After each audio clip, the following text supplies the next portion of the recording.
circumstances in which suit can be dismissed as per Order 9 CPC।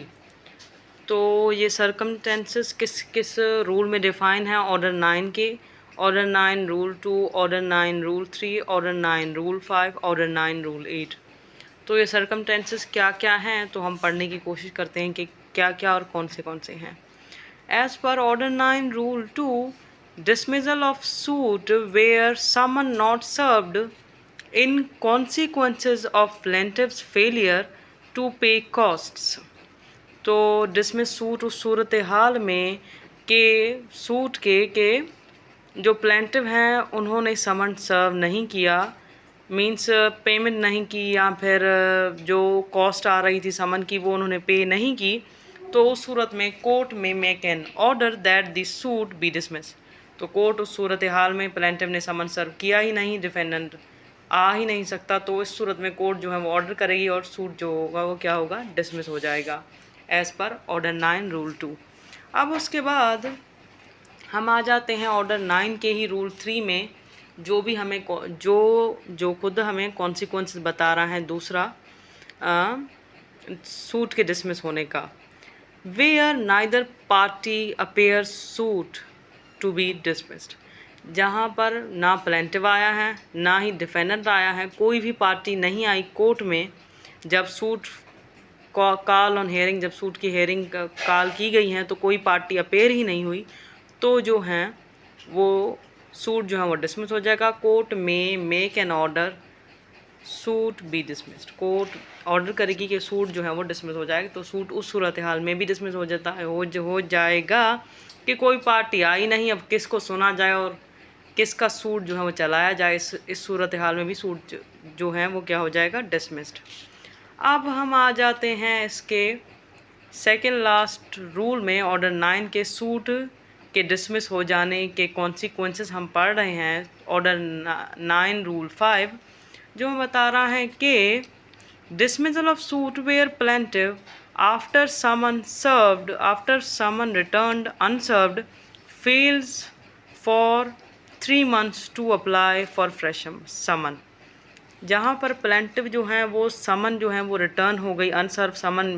पहुँची ही नहीं defendant के पास, और वो फील कर गया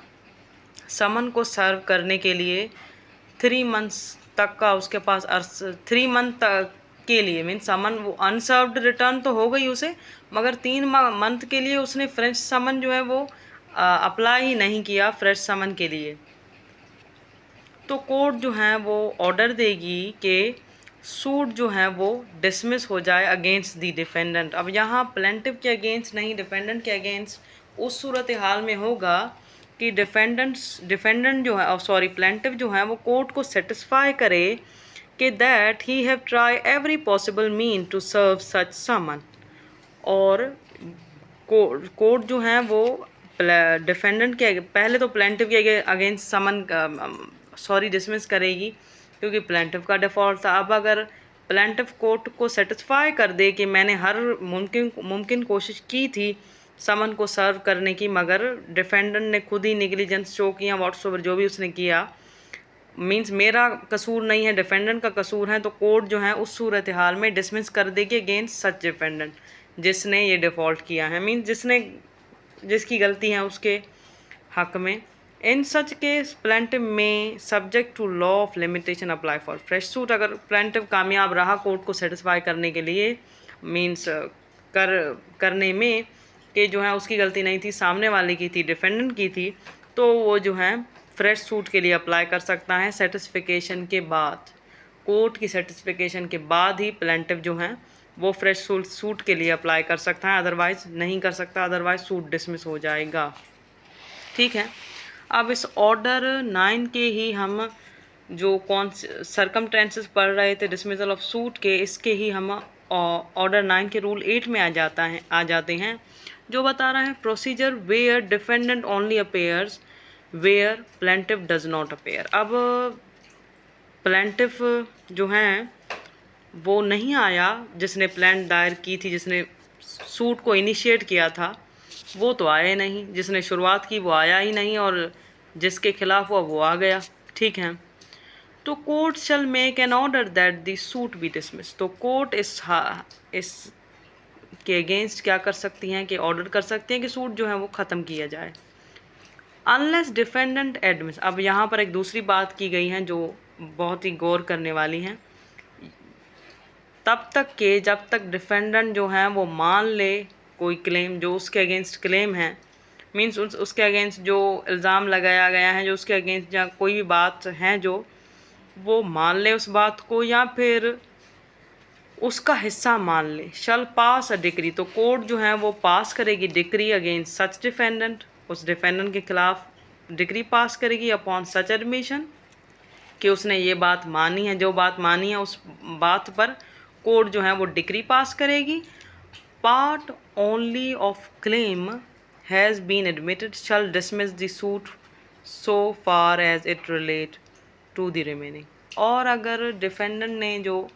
उसका पार्ट क्लेम किया है तो भी कोर्ट जो है वो सूट को डिसमिस कर देगी और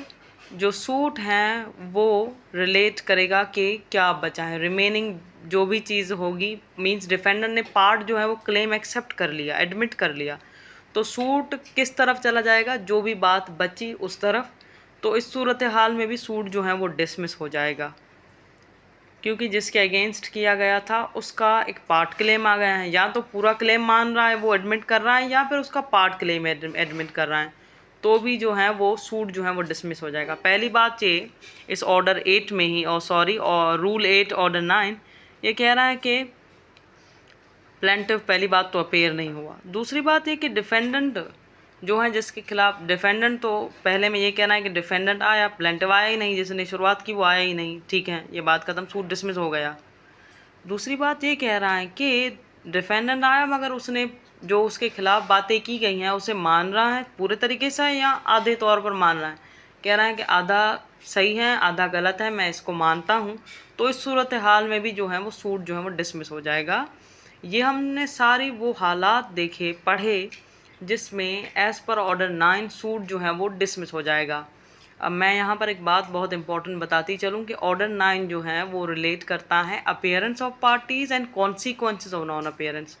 मींस पार्टीज़ का कोर्ट में अपेयर होना और कॉन्सिक्वेंसेस नताइज